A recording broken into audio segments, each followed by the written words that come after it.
পটলের অনেক রকমের রেসিপি তৈরি করা যায়, সবকটাই হয় কিন্তু দুর্দান্ত। আজকে আপনাদের সাথে শেয়ার করছি পটলের ভর্তা। যারা পটলের বীজ খেতে চায় না তাদের জন্য এই রেসিপিটি একদম উপযুক্ত। বীজের কোনো গল্পই থাকবে না, তাহলে পটল খেতেও কোনো অসুবিধা থাকবে না। তো দেখুন, প্রথমে আমি 500 গ্রাম পটল নিয়ে নিয়েছি। তারপর পটলের যে সবুজ অংশটা থাকে সেটাকে একটা ছুরির সাহায্যে খুব ভালোভাবে ঘষে ছাড়িয়ে নিয়েছি এবং পটলের দুদিকের অংশটা অল্প করে কেটে বাদ দিয়ে দিচ্ছি। একইভাবে সমস্ত পটলের আমি যে সবুজ অংশটা রয়েছে সেটাকে চেঁচে বাদ দিয়ে দেব।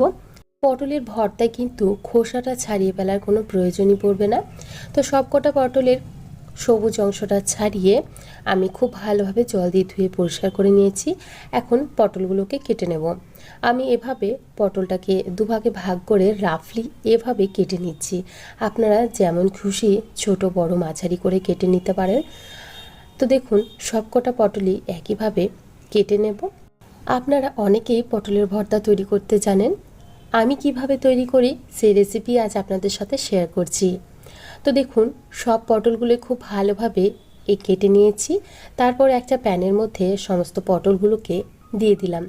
আর এই রেসিপিটি তৈরি করতে কিন্তু খুব বেশি সময় লাগে না। গরম ভাতের সাথে বা রুটির সাথে খেতেও কিন্তু অসাধারণ লাগে। অল্প একটু জল দিয়ে দিলাম। খুব বেশি জল দেওয়ার প্রয়োজন নেই। অল্প একটু জল দিয়েই ঢাকা দিয়ে মিডিয়াম ফ্লেমে রেখেই আমি পটলগুলোকে এভাবেই সেদ্ধ করে নেব।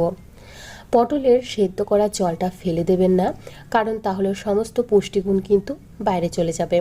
এমনভাবে জল দেবেন যাতে পটলগুলো সেদ্ধ হয়ে যায় এবং জলটাও পটলের মধ্যেই খুব ভালোভাবে শুকিয়ে যায়।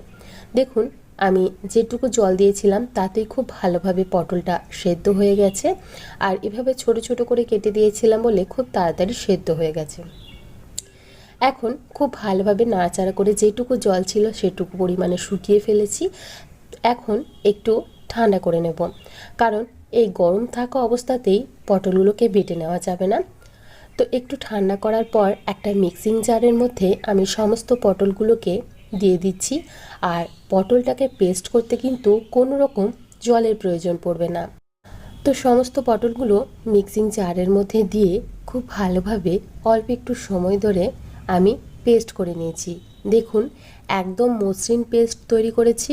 আর পেস্ট তৈরি করতে আমি কোনো রকম জলের ব্যবহার করিনি। তবে আপনাদের যদি প্রয়োজন হয় বা বাটা না যায় সেক্ষেত্রে অল্প একটু জল দিয়ে দিতে পারেন। এখন একটা কড়াইয়ের মধ্যে নিয়ে নিলাম প্রায় 2 টেবিল চামচ পরিমাণে সর্ষের তেল। ভর্তা সর্ষের তেলে করলে সবথেকে বেশি ভালো স্বাদ আসে। এর মধ্যে দিয়ে দিলাম ফোড়নে হাফ চামচ পরিমাণে কালো জিরে এবং 4টে শুকনো লঙ্কা। ভর্তার মধ্যে শুকনো লঙ্কাটাও বেশ ভালো লাগে। এখন শুকনো লঙ্কাটা খুব ভালোভাবে তেলের মধ্যে ভেজে নেব। আর এখান থেকে 3টে লঙ্কা আমি উঠিয়ে রেখে দিচ্ছি, সেটা পরে ব্যবহার করব। আর একটা লঙ্কা রেখে দিলাম। আমি এটাকে একটু খুন্তির সাহায্যে কেটে নিচ্ছি। ঝালটা অবশ্যই আপনারা নিজেদের পরিমাণ অনুযায়ী বা পছন্দ অনুযায়ী এখানে ব্যবহার করবেন। এখন এর মধ্যে দিয়ে দিচ্ছি প্রায় 6 থেকে 7টা রসুন কুচি। আপনারা চাইলে রসুনটাকে থেতো করেও দিতে পারবেন। এখন রসুনটাকে দিয়ে খুব ভালোভাবে ভেজে নেব। যে কোনো ভর্তায় যদি একটু রসুন ভাজা, একটু পেঁয়াজ ভাজা আর লঙ্কা ভাজা ব্যবহার করা হয়, যে কোনো ভর্তায় খেতে কিন্তু ভীষণই সুস্বাদু হয়। তো এখানে দিয়ে দিলাম একটা বড় সাইজের পেঁয়াজ এভাবে কুচি করে। এখন পেঁয়াজটাকে দিয়েও খুব ভালোভাবে লাল লাল করে ভেজে নেব। আমি এখানে প্রথমে লবণ ব্যবহার করিনি, তবে আপনারা চাইলে পেঁয়াজ ভাজার সময়ে কিন্তু লবণটা ব্যবহার করতে পারবেন। যেহেতু পটলের পেস্টটা হওয়ার পর কিন্তু কমে যাবে, তাই লবণটা অবশ্যই বুঝে ব্যবহার করবেন। পরিমাণটা বুঝে লবণটা ব্যবহার করতে হবে। এখন দিয়ে দিলাম 3-4টে কাঁচা লঙ্কা। আবারও বলছি, ঝালটা অবশ্যই আপনারা নিজেদের পছন্দ অনুযায়ী ব্যবহার করবেন। খুব ভালোভাবে পেঁয়াজটাকে এখানে ভেজে নিয়েছি। এখন দিয়ে দিচ্ছি সামান্য পরিমাণে হলুদের গুঁড়ো এবং অল্প একটু পরিমাণে কাশ্মীরি লাল লঙ্কার গুঁড়ো রঙের জন্য। আপনারা চাইলে এই কাশ্মীরি লাল লঙ্কার গুঁড়োটা পুরোপুরি বাদ দিতে পারেন। এখন খুব ভালোভাবে পেঁয়াজটা ভাজা হয়ে গেছে। এখন যোগ করে দিচ্ছি যে পটলটা আমরা পেস্ট করে রেখেছিলাম সেই পটলটা। তো সমস্ত পেস্ট করা পটলটাই আমি দিয়ে দিলাম। এখন খুব ভালোভাবে নাড়াচাড়া করে এই পটলের ভর্তাটা তৈরি করে নিতে হবে। খুব একটা বেশি সময় লাগে না।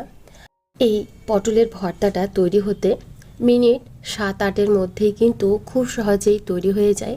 অনেকেই পটলের বীজের জন্য পটলটাকে অপছন্দ করেন, তারা একবার অবশ্যই এইভাবে ট্রাই করে দেখতে পারেন। বীজের ঝামেলা নেই, খেতেও কিন্তু ভীষণ সুস্বাদু হয়। গরম গরম ধোয়া ওঠা ভাতের সাথে খেতে কিন্তু অসাধারণ লাগবে। তো দেখুন, আমি মিনিট 7-8 ধরে খুব ভালোভাবে নাড়াচাড়া করে পটলটাকে এখানে অনেকটা জলটা শুকিয়ে নিয়েছি। আর দেখুন, পটলের ভর্তাটা আমাদের তৈরি হয়ে এসেছে।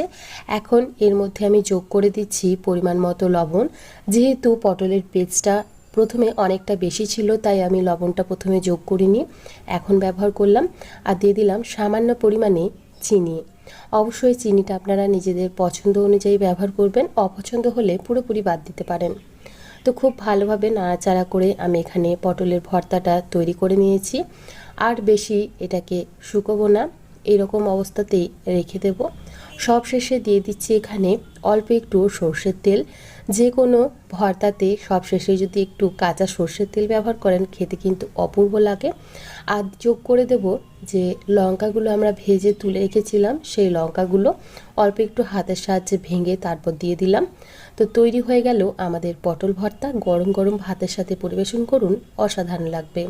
আজকে এখানেই বিদায় জানাচ্ছি।